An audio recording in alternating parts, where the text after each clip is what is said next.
does not match up with the harness. I'm thinking that has the problem to do with my windows and door locks won't recognize, because sometimes in different models they'll have different different wires, and they still line up, but it's not the same. So right now I'm taking all the wire harness out the door, got the one out the other door, and then I'm gonna go ahead and put that in. I'm still trying to figure out if I'm gonna do the window, because the other window is 10 already, and that way I don't have to do it, and then this matches up. So I'm trying to figure that out, but yeah, definitely aggravation. You got to take out the speaker, you got to take the whole thing, you got to gut it. But hey, you learn from it, you grow. Next time I'll know. Hopefully it'll work. I'm hoping it's not the switch. With even after all this problems, the switch came out pretty easy. I didn't have any trouble, so nothing separated. So I'm pretty sure this is a corporate, the one that's having a problem. So back at it again today. I'm trying something new. Never done it, so let's see how it goes. Here it is. You gotta take that part from all in there, and everything's all wrapped in this thing. I took a picture of the old one so I can see how it goes back. So my hunch is probably right, because the one on the right, this one, is the one I took out the door, and look how many pins it has. Not that many. Then the one that's came out of my door is different. So definitely that's probably the problem. Going ahead and swapping that out, and I guarantee it's going to fix my problem. The hunch was right. It was a harness. Didn't see that one coming, did they? Yeah, all the forms, all the stuff. At first I tried the fuses. I knew that wasn't it after that. So yeah, it is the harness. The pins were different, just like I thought. Once I saw that, I knew. So, makes it better, make me feel better, because now let's get back to it. I gotta figure out how to take this window off and then swap with the other window. So I'm about to do some research on that, and then probably get to the window regulator on that side, because the window regulator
boom, not that hard, fully replaced. Now I'm putting the door panel back on and gonna work on over there to the window regulator, try to figure that out, see how it goes. What's good? So I found out that the TSX had a fuel smell to it during like hot days. So just brainstorming through it. I thought it was the EVAP, but I don't think it's the EVAP, right? So I'm like, you know what, fuel pump. Let me look at fuel pump. Well, yesterday I took off the fuel pump and then checked it out, and it had a small crack in the housing part of the fuel pump. So I end up, man, the sun's really bright today. So I end up changing it out, looking at it, and putting some silicone stuff. I'll show you what I used. Hold on. This stuff. Some stuff I had laying around just to see. I'm not sure if it's gonna work. I'm about to see if it is. Hopefully so. So let's see. Let's get to it.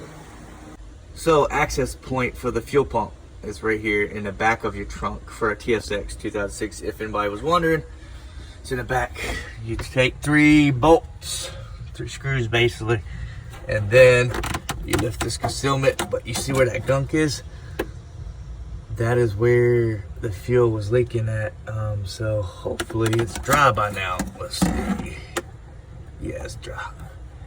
Yeah, it's dry. So I'm hoping that was the issue.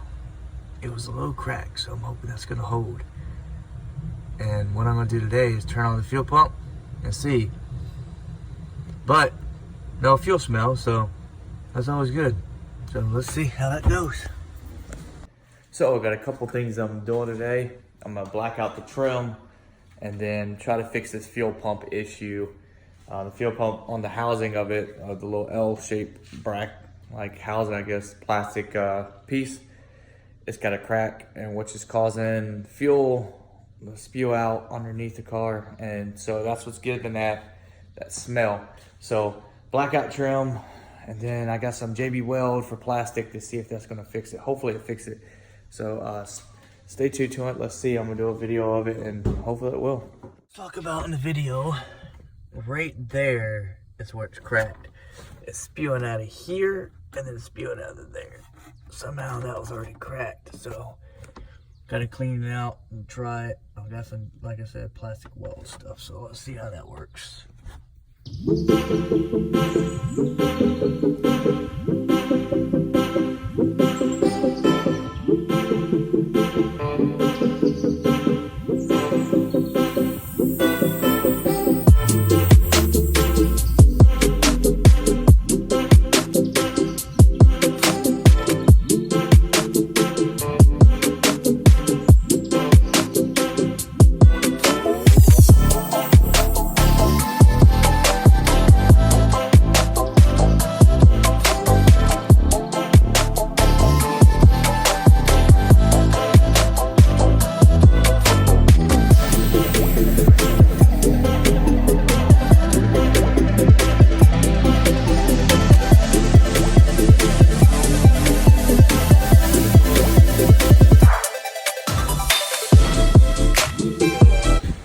Trim. It came out pretty decent. It's almost like electrical tape, so it works out really, really well. Let's see how it does in the heat. The heat's going to be the one thing that make it bubble up and do its thing. So it's probably gonna mess up when the heat hits it, but we'll see. I tucked the top pieces up here into the gasket so that way it holds it better. This piece right there is a little hard, but hey, I got it. And the same thing with this. I tucked it on that back end so it won't fill up on this side right here. So let's see. On to the next side. That's after. It looks pretty good because this is going to be all blacked out, everything. Still waiting for that to dry, and then that's the one side. So well, it's going to be redone because I don't like it, so I'm going to end up doing a gloss black. But yeah, so far it's coming together.